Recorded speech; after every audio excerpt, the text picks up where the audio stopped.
자식들이 동기간이 한 10명이 되고 12명이 되고 한 타스가 돼도 성격이 같은 사람이 있을까요? 한 타스가 되건 20타스가 되건 같은 사람은 하나도 없습니다.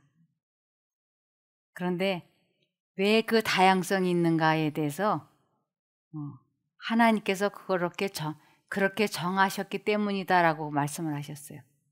여기 읽어보시면 가족들의 다양한 성질, 같은 가족 안에서도 성질과 성품이 판이한 경우가 흔한 바, 이는 같지 아니한 성질을 가진 사람들이 서로 사귀도록 하나님께서 정하셨기 때문이다. 이러할 경우 집안의 각 식구는 다른 식구의 감정을 신성하게 여기며 다른 이의 권리를 존중해야 한다. 이러한 방법으로 상호 간의 이해성과 관용성이 개발되고 편견은 누그러지며 품성의 모난 점들이 고르게 될 것이다. 그래서 가족들이 이렇게 성격이 다른 것을 이렇게 신성하게 여기라고. 그래서 왜 그 딸들이 한 5명인 집안에 보니까 그 딸들 5명 중에서도 둘씩 셋씩 이렇게 편가르기가 되는 경우가 있더라고요. 자기네들끼리 더 이렇게 친한 동기간이 있고 또 덜 친한 동기간이 있고, 그런데 가족 간에 특별히 화목할 수 있도록 상대방의 그 권리와 인격을 존중해 주라고 그랬습니다. 그래서 가정의 화목이 아주 무엇보다도 중요하다고요. 그래서 어려서부터 상이하게 다른 사람들끼리 어울려 지내면서 화목하게 지내야 자기 가족이 아닌 다른 사람들과도 화목하게 지낼 수 있기 때문에 그렇습니다. 우리 오케스트라단을 보면은 악기가 별별 종류가 다 있지 않습니까? 피아노, 바이올린, 플룻, 첼로 다 있잖아요. 그 중에 어느가 하나라도 소홀히 할 수 없고 빠질 수 없이 다 중요한 제자리가 있는 것처럼 우리 가족들도 10명이 됐건 12명이 됐건 다 자기의 자리가 있고 중요하지 않습니까? 그래서 부모는 아이들이 사이좋게 지낼 수 있도록 특별히 배려를 많이 해주라 그랬습니다. 그래서 다른 사람과 화목하게 잘 지내는 사람은 그리스도인이에요. 진정한 그리스도인은 아주 사람들과 잘 지냅니다. 그것을 히브리서 12장 14절에는 모든 사람과 사이좋게 지내며 거룩하게 사십시오.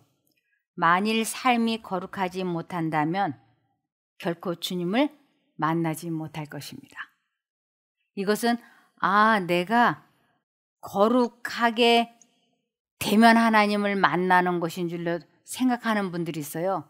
그것이 아니고 하나님을 만난 사람이 삶이 거룩해진다고 하는 것입니다.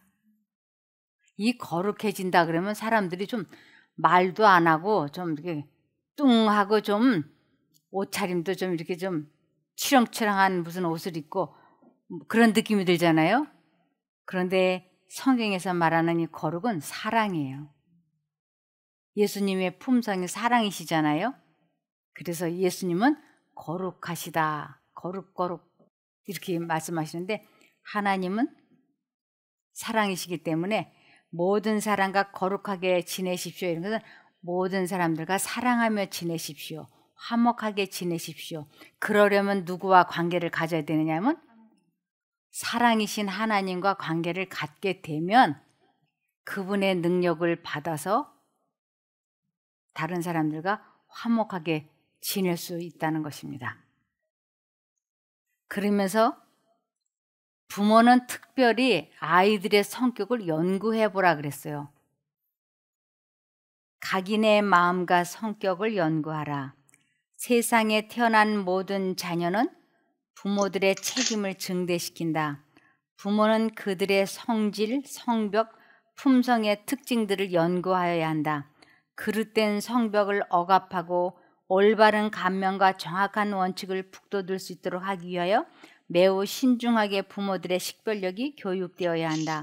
이 사업에는 폭력이나 가혹함이 요구되지 아니한다. 극기를 개발시켜서 아이의 정신과 마음에 감명을 끼쳐 주어야 한다. 그래서 아이들의 품성이 우짜란 부분은 좀 낮춰지게 해주고 또 푹 꺼져 있는 부분은 또 자랄 수 있도록 배려를 해주라고 하는 것입니다. 그러면서 자녀 교육에 무엇보다도 중요한 게 인내, 극기, 절제, 자제, 이것을 꼭 잘 시켜줘야 된다고 하고 있습니다. 사람들에게 아주 중요한 것이 인내심이에요. 그래서 무엇을 하든지 꼭 필요한 것이 인내심이죠. 대인관계를 할 때나 학업에 정진할 때나 우리가 직장을 다닐 때나 어디에나 다 필요한 것이 인내심이에요. 그래서 인내심이 많은 사람이 대인관계도 잘할 수 있고 학업에도 열중할 수 있고 여러 가지로 유익하기 때문에 여기에 극기를 개발시켜서 아이의 정신과 마음에 감명을 끼쳐 주어야 한다라고 했습니다. 엄마나 아버지가 성격이 아주 급하고 화를 잘 내고 그러면 그 아이들이 이 극기를 제대로 배우지를 못해요. 그래서 가난이 잘못하면 대물림이 될 수 있죠. 여기 갈라디아서 5장 22장 23절을 보시겠습니다. 그러나 성령님이 지배하는 생활에는 사랑과 기쁨과 평안과 인내와 친절과 선과 신실함과 온유와 절제의 열매가 맺힙니다. 이런 것을 막을 율법은 없는 것입니다. 성령님이 지배하는 생활, 마음에 그리스도가 계시는 마음은 이러한 아름다운 품성의 열매가 열린다고 하는 것입니다. 이런 열매 열리면 얼마나 행복하겠어요? 그래서 연약한 특성을 북돋고 그릇된 특성을 억압하라. 부모들이 연약한 특성을 북돋우고 그릇된 특성을 억압하는 그들의 의무를 너무나 태만히 하기 때문에 원만한 정신을 가진 사람들이 드물다 그랬어요. 제가 이제 손자, 손녀를 이렇게 명절 때 이렇게 만나보면 그 네 아이의 특징이 참 달라요. 한 아이는 상대방이 무슨 말을 하든지 눈을 똑바로 뜨고 아주 열심히 들어요. 아주 그러다 보니까 4명 중에서 그 아이가 제일 인기가 있어요. 서로 자기 편하래. 근데 그 4명 중에 한 아이는 성격이 급해서 먹는 것이 있어도 제일 먼저 자기 입에 먼저 들어가야 되고 장난감도 자기 먼저 이렇게. 그래서 뭐든지 이렇게 자기 우선 이렇게 하다 보니까 이 4명 중에서도 그 아이는 딸을 당하더라고요. 서로 자기 편 안 하려고 그래. 둘씩 짝이 돼야 되잖아요. 그러면은 그 아이하고 짝을 안 하려고 그러는 거예요. 그럼 이제 막 울고 이 6살, 7살, 10살, 12살 이러는데도 이미 그 품성의 특징들이 나타나서 좋은 품성의 아이는 서로 데려가려고 그러고 고집세고 이기적인 아이들은 또 좀 이렇게 멀리하는 것이 드러나는 걸 제가 보았습니다. 그래서 원만한 품성이 되도록 교육을 시키려면 먼저 엄마 품성이 원만해야지 돼. 왜냐하면 엄마가 어떠하면 딸도 아들도 그렇기 때문에. 그래서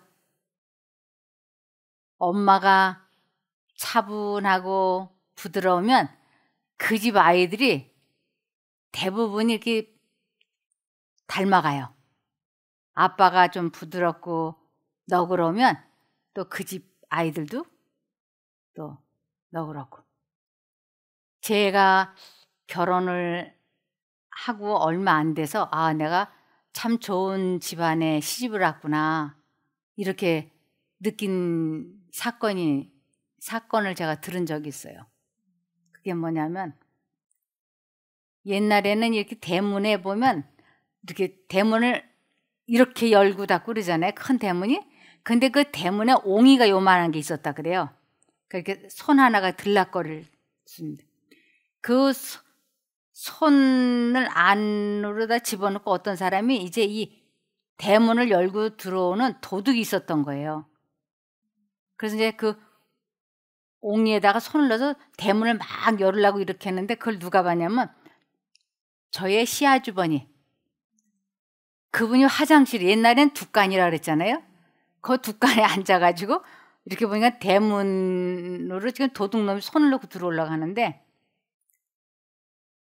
그 시아버지가 고등학생인데 너무 급해가지고 뛰어나와가지고 이 도둑놈의 들어온 손을 두 손으로 잡고 발로다가는 이제 버티는 거 이렇게. 그러면서 안에다 대고 여기 도둑놈이 들어왔다고 막 소리를 치니까 바깥에 있었던 도둑놈은 혼비백산했고 팔은 잡혀 있고.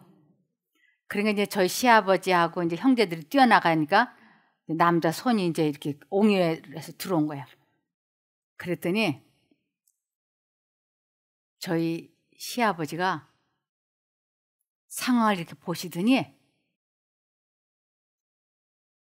급하게 집 안으로 들어가시더래요. 그러더니 돈을 한 뭉태기를 갖고 나오더래요. 그래서 세어보지도 않고 그냥 급하니까 딱 이렇게 갖고 오면서 내 이놈!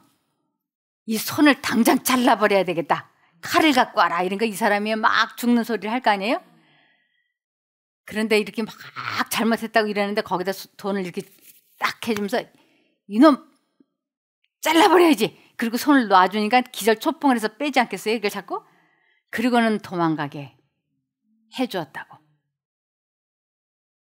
그 이야기를 제가 이렇게 들으면서 아, 내가 참 좋은 집안에 시집을 왔구나. 그런데 이제 아이들이 그거를 보고 자라지 않았겠어요? 근데 저희 그 시아주버니 신우 다 품성이 부드럽고 너그럽고 온유해요.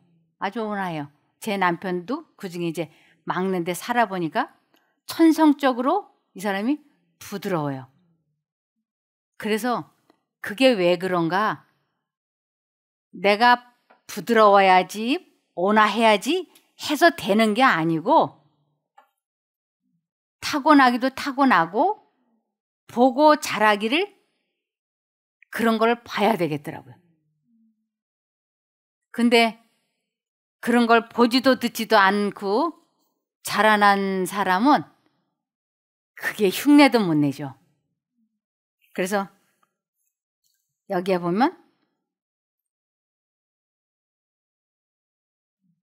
부모들이 연약한 특성을 북돋우고 그릇된 특성을 억압하는 그들의 의무를 너무나 태만히 하기 때문에 원만한 정신을 가진 사람들이 드물다고요. 그래서 부모들은 각 자녀의 성벽을 경계할 가장 엄숙한 의무가 있다는 것과 자녀들이 올바른 습관과 사고 방법을 가지도록 훈련시키는 것이 자신들의 의무임을 기억하지 못한다. 그래서 그 부모들의 습관과 사고방식을 좋은 사고방식을 가지도록 부모들이 훈련시켜야 되는 것이 의무라고 하는 것을 자꾸 깜빡깜빡 잊는다고요. 이제 저희 집에 이제 4명의 이제 손자 손녀가 있는데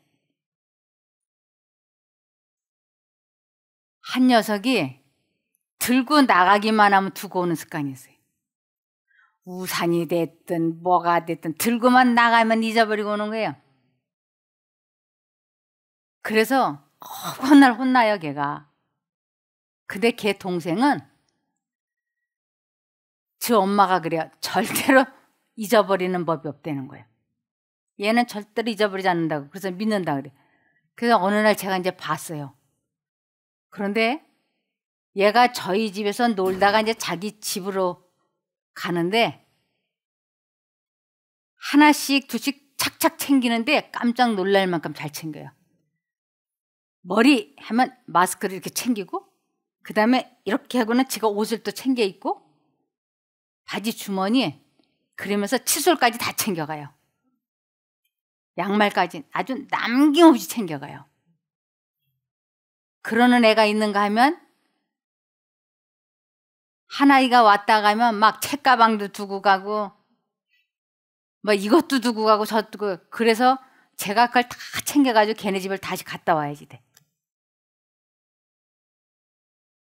이렇게 사람마다 낮은 부분이 있는가 하면 또 잘하는 부분이 있지 않습니까? 그럴 때 부모가 뭐가 필요하냐면 인내가 필요한 거예요. 그게 때려서 되는 일도 아니고 혼내서 되는 일도 아니고, 그 부모가 물건 잊어버리고 온다고 모질게 때려보기도 하고 혼내보기도 하는데 안 되는 거예요. 그래서 그 부모가 하나도 답답하니까 나중에는 이렇게 알림장 같은 거를 이제 써주고, 거기에 우산 챙겨라 뭐 챙겨라 뭐 챙겨라 다 써주고, 그리고 그 아이가 올 때쯤 되면 이렇게 미리 핸드폰을 해준다든지 어떻게 해서든지 해서 잊어버리지 않도록 도와주면서 아이를 북돋아가는 것을 제가 보았습니다. 그러므로 여기 상냥함을 격려하라 그랬어요. 아이들이 무뚝뚝하게 말한다든지 잘못했을 때 징징거린다든지 그렇게 하지 않도록 엄마는 무엇보다도 아이들에게 상냥하라고, 상냥함을 격려하라. 조화되지 않은 정신, 성급한 성질, 짜증, 시기, 질투 등은 부모의 태만을 증거하는 것들이다. 이러한 악한 품성의 특징은 이를 소유하는 아이들에게 큰 불행을 가져다 준다. 이러한 성격이 있는 아이들이 일생이 불행하더라고요. 참 불행해요. 제가 이제 아이들을, 우리 아이들뿐만 아니라 이제 다른 아이들도 이렇게 보면 집에서 욕조에다 집어넣고 목욕을 시킬 때가 있어요. 그러면 뜨거운 물이나 찬물이 몸에 이렇게 튀는 때 반응을 재미있어 하는 아이가 있더라고요. 뜨거운 물이 닿을 때는 뜨거운 대로 재미있어 하고, 찬물이 닿으면 찬물이 닿은 대로 고추를 내놓고 막 바짝바짝 뛰면서 재미있어 해요. 그런데 찬물이 돼도 짜증을 내고 뜨거운 물이 닿아도 짜증을 내요. 막 신경질을 내고. 근데 이것은 두뇌의 IQ와는 관계가 없더라고요. 이건 품성인 그런 거예요. 아주 예민해.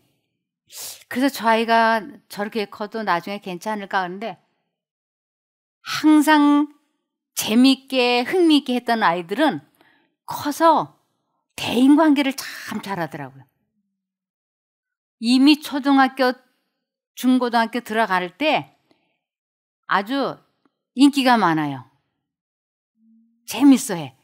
그런데 그 뜨거운 물 찬물에도 이렇게 짜증을 냈던, 신경질 냈던 아이는 아이들과 이 원만한 관계를 못 하더라고요. 그래서 이러한 악한 품성의 특징은 이를 소유하는 아이들에게 큰 불행을 가져다 준다고요. 그래서 아이들에게 이러한 특성이 나타날 때는 부모가 아주 조심스럽게 그럴 때 기도하는 거라고, 그럴 때가 예수님을 불러서 이 감정 조절을 해야 할 때라고 하는 것을 누누이 가르쳐 주면서 그 짜증내고 신경질 내는 것을 고쳐줘야지 된다고 하는 것입니다. 얼마나 많은 사람들이 좀 더 상냥하면 동료들이나 친구들에게서 받을 수 있는 사랑을 받지 못하는지 모른다. 어디를 가든지 무슨 일을 하든지 말썽을 일으키는 사람들이 얼마나 많은가. 어디나 있죠? 또 푼수 중에 또 왕푼수들이 있잖아요. 어디를 가든지. 또 어디를 가든지 또 짠돌이가 있잖아요. 그래서 이 대인관계를 잘하려면 어려서부터 특별히 그 엄마가 교육을 잘 시켜야지 된다고 하는 것입니다. 그래서 다양한 성질은 다양한 훈련을 요구한다. 어린아이들은 각기 다른 성질을 가지고 있으므로 부모들은 항상 각 자녀에게 같은 방법대로 훈련시킬 수는 없다. 어떤 아이는 작은 주위에도 눈물을 흘리면서 말을 잘 듣는 아이가 있어요. 그런데 어떤 강한 아이는 끄떡도 안 해요. 나중에 맷집이 늘어가가지고 장작개비로 때려도 끄떡 안 하는 아이들이 있어요. 그래서 여기 항상 각 자녀에게 같은 방법대로 훈련시킬 수는 없다고요. 그래서 부모가 다양하게 그 기질을 보고 연구를 해서 대해 줘야 된다고 하는 것입니다. 각기 상이한 정신적인 특징이 있으므로 하나님께서 계획하신 목적을 성취하도록 형성시키기 위하여 그 특징을 기도하는 마음으로 연구할 것이다. 어머니들이여 그대의 자녀들의 마음을 알기 위하여 교제할 시간을 가지라. 자녀들을 다루는 방법을 이해하기 위하여 그들의 성격과 기질을 연구하라. 어떤 아이들은 다른 아이들보다 더 주의가 요구된다. 특별히 신경을 많이 쓰이게 하는 아이들도 있죠. 그래서 연구하라고요. 여기 가망이 없는 아이들을 취급함이라고 하는 제목이 있어요. 사람의 눈으로 볼 때는 저게 사람이 될성 쉽지가 않다는 얘기예요. 떡잎부터 알아본다 그러잖아요. 들성 부르는 나무는 떡잎부터 알아본다고. 근데 여기 가망이 없는 아이들을 어떻게 취급해야 되는가 하는 것입니다. 어떤 아이들은 다른 아이들보다 더 참을성 있는 훈계와 친절한 훈련을 필요로 한다. 그들은 믿음직스럽지 못한 품성의 특질을 유산으로 받았으며 동정과 사랑이 더욱 필요하다. 이런 것들이 다 유산된다고 하는 것이에요. 유독 손버릇이 있는 아이들이 있어요. 뭐 달라고 하면 줄 텐데 훔치는 거예요. 자기 엄마 아빠 거를. 달라고 하면 줄 텐데 왜 훔치냐?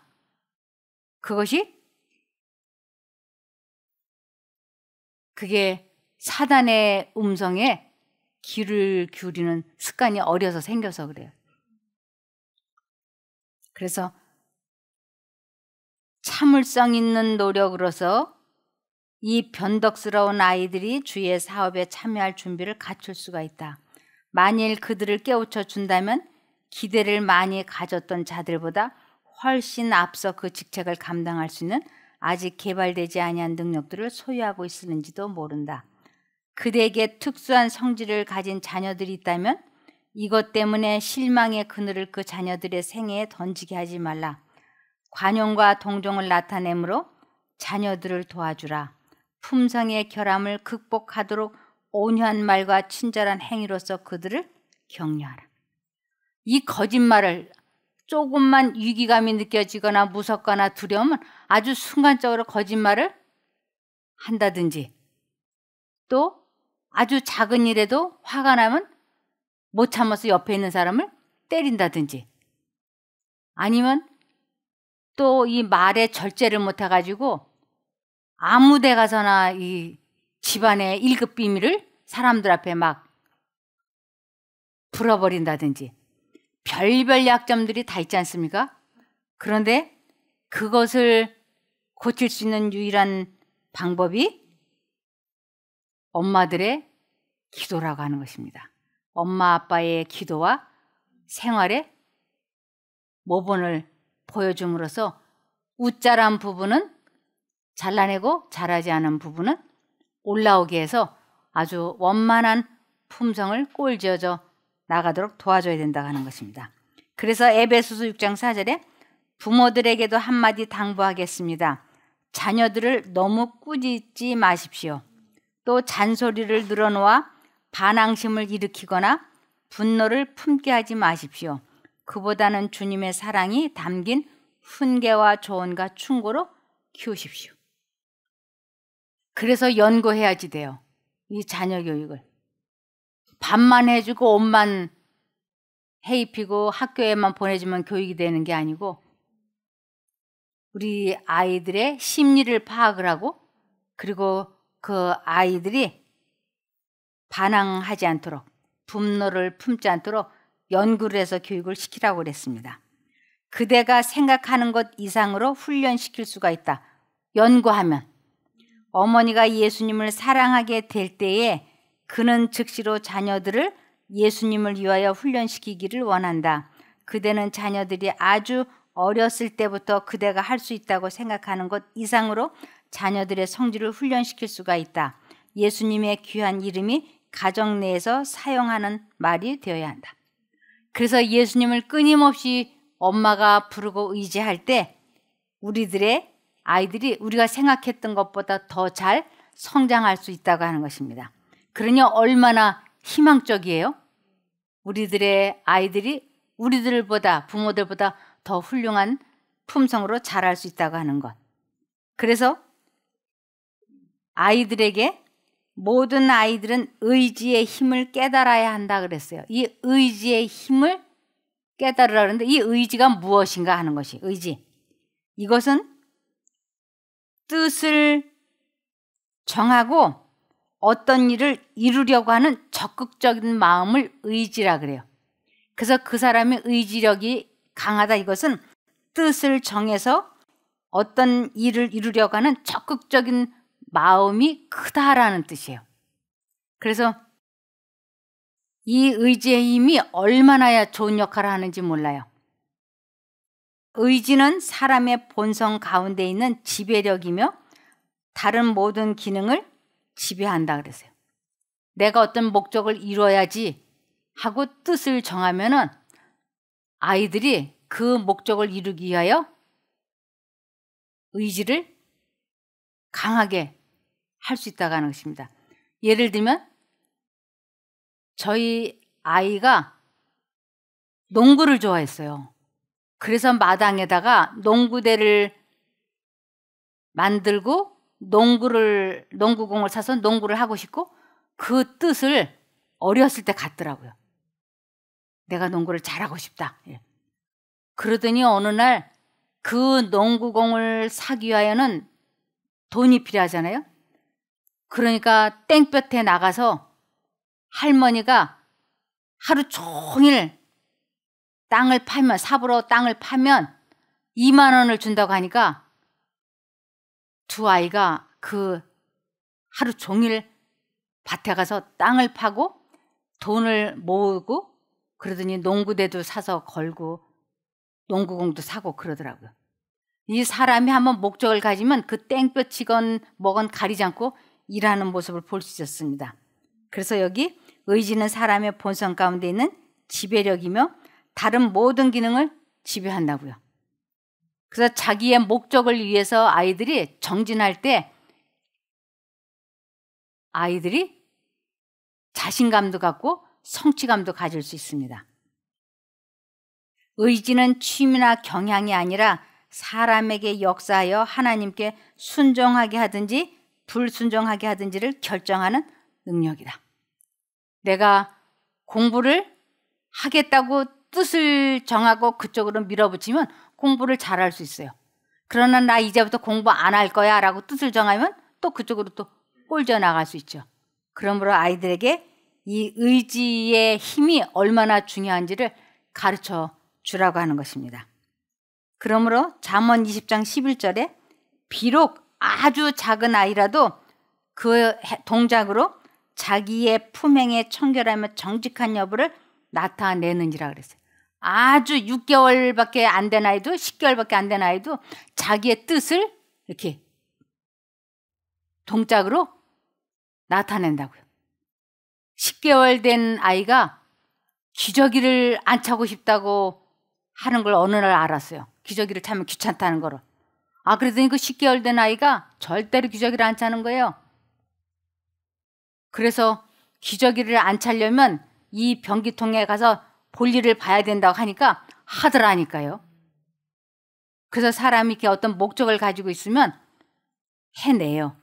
그러니까 우리 아이들에게 동기부여를 주어서 내가 이러한 것을 이루기 위해서 하면 내가 너에게 뭘 주겠다든지 하여튼 동기부여를 주어서 아이가 의지력을 활용하도록 교육을 시키는 것이 매우 중요하다고 하겠습니다. 그래서 하나님의 뜻에 순종하는 것을 하나님의 의지의 편에 자기의 의지를 두었다고 합니다. 그래서 하나님의 뜻에 하나님의 뜻과 내 뜻을 하나로 연결시키는 것을 의지를 하나님께 굴복시켰다라 그래요. 그래서 의지를 하나님께 굴복시킬 때 성공이 온다.